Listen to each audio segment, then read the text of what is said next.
You may think it's funny, but I was the last one to see them alive last summer.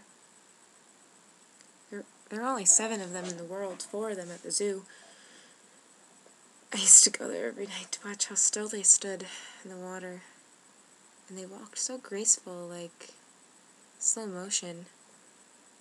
They had real skinny legs, as skinny as my little finger, long legs. And then one night, a group of boys came. Their loud music, and their radios up to their ears, cursing real bad, F everything. And I was scared, and they started saying things to me.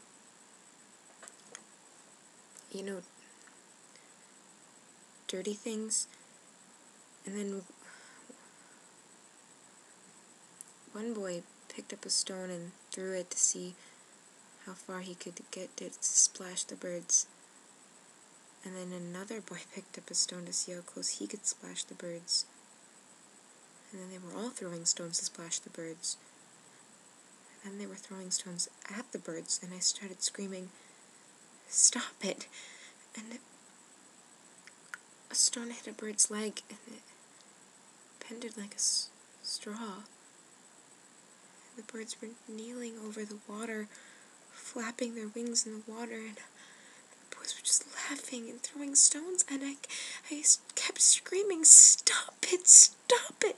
But they couldn't hear me over their ugly music, and they just kept laughing and throwing stones. So I ran and got the guard, and he grabbed his club, and we went to the bird exhibit, but then the boys were gone. And there was white feathers in the water, and the water was real still. There were big swirls of blood, and the birds were real still. Legs broke, toes curled, still, like the world had stopped.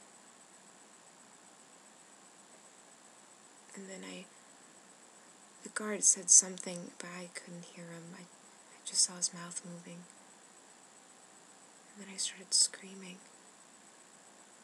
And the cops came and brought me to the hospital, and they gave me a needle to make me stop screaming.